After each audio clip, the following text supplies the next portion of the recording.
India اور پاکستان دونوں دیش 1947 میں آزاد ہوئے، جبکہ چائنا، سنگاپور اور ملیشیا جیسے ملک تو بعد میں آزاد ہوئے۔ 1960 تک پاکستان اور انڈیا خوب ترقی کر رہے تھے، بلکہ پاکستان کو تو ایشین ٹائیگر تک کہا جانے لگا اور یہ دیش ہم سے کافی پیچھے تھے۔ لیکن آج تصویر بالکل الٹ ہے۔ چائنا دنیا کے سپر پاور بن چکا ہے، سنگاپور ورلڈ کلاس لائف کا سمبل ہے، اور پاکستان اور انڈیا کو ابھی بھی اکثر غریبی اور اسٹرگل کی نظر سے دیکھا جاتا ہے۔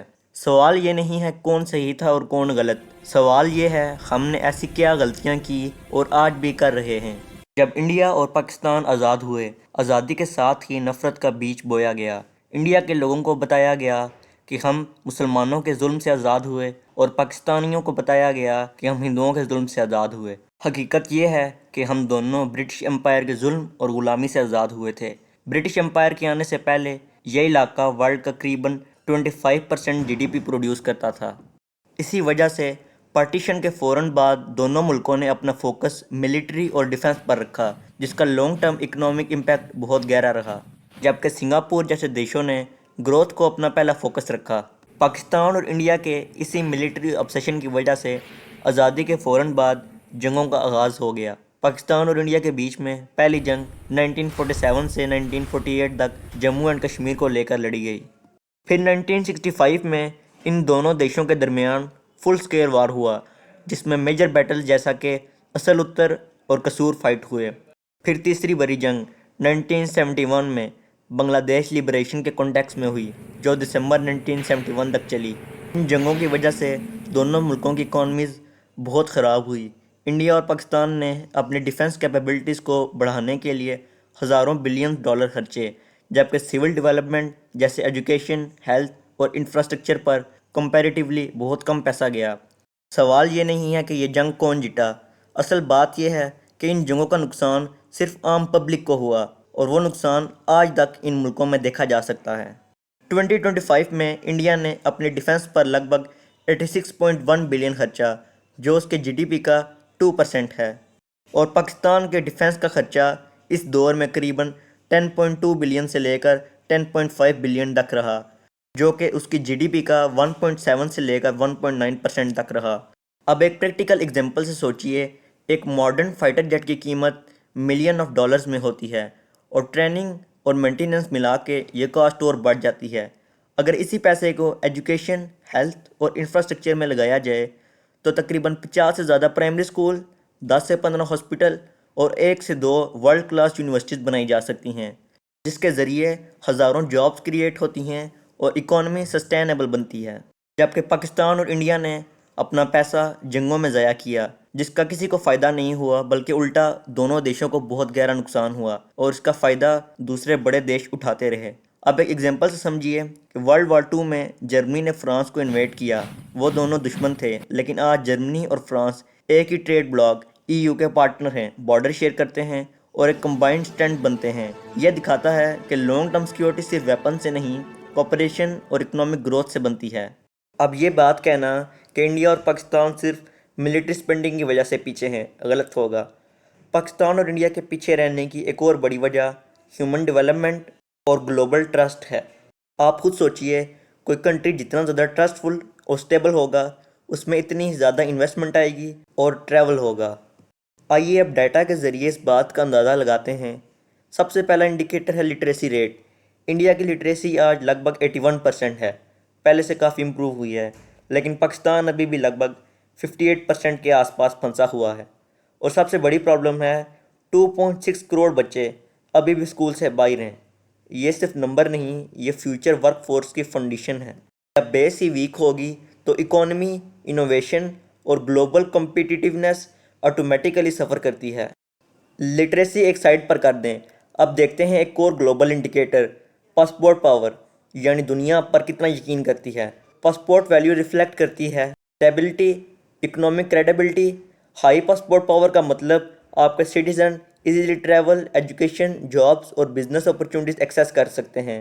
لیٹسٹ ہینلی پاسپورٹ انڈیکس 2025 کے مطابق انڈیا کا پاسپورٹ 85 رینک پر ہے، جبکہ پاکستان کا پاسپورٹ 103 رینک پر ہے۔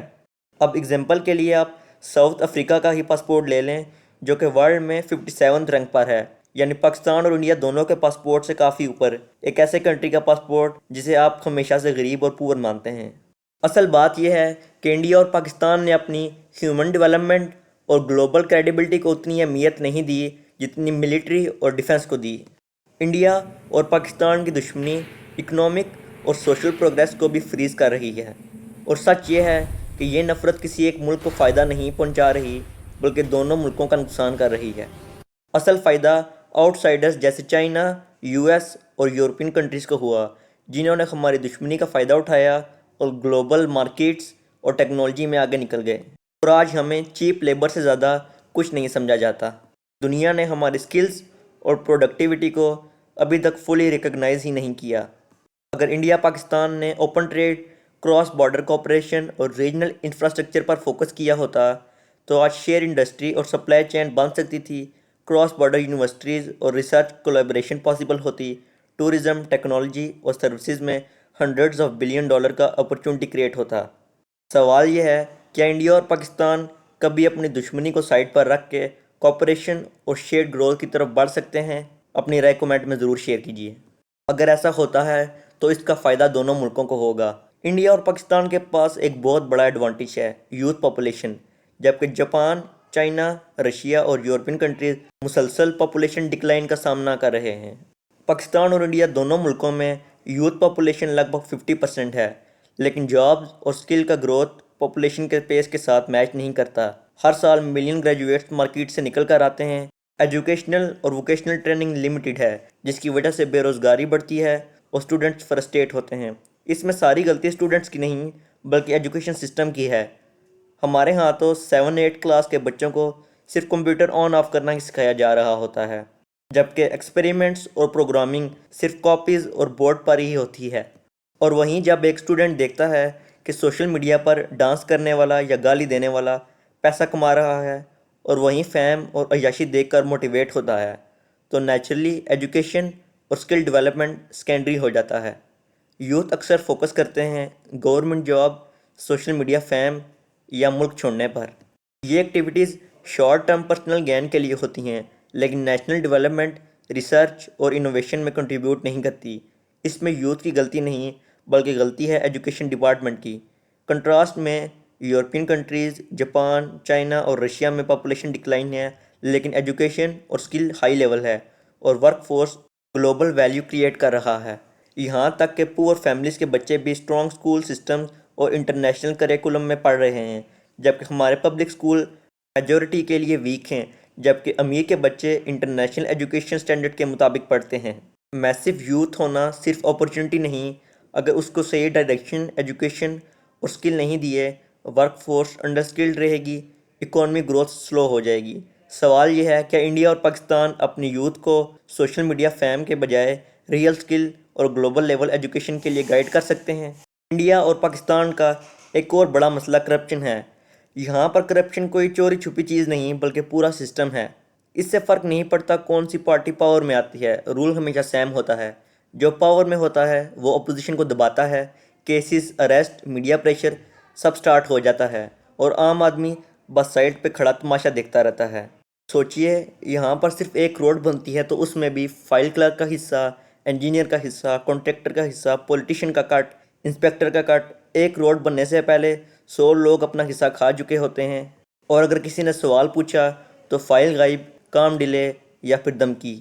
اور جب کوئی بڑا سچ باہر آنے لگتا ہے تو ہزاروں لوگوں کو کھلایا جاتا ہے اور چپ کروا دیا جاتا ہے۔ یہاں سچ چھپانا مہنگا نہیں، لیکن سچ بولنا اور بھی زیادہ مہنگا ہے۔ اور اس پورے سسٹم کے بدلے سٹیزنز کو کیا ملتا ہے؟ No real security, rape cases جہاں جسٹس نہیں ملتا، جرنلسٹ جو سچ بولتے ہیں ان کو مار دیا جاتا ہے۔ سسٹم خود کو پروٹیکٹ کرتا ہے، لوگوں کو نہیں۔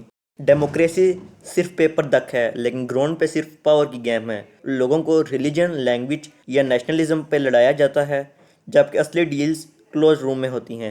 الیکشن کے بعد سب کے چہرے بدل جاتے ہیں اور سسٹم ہمیشہ کے لیے وہیں رہتا ہے۔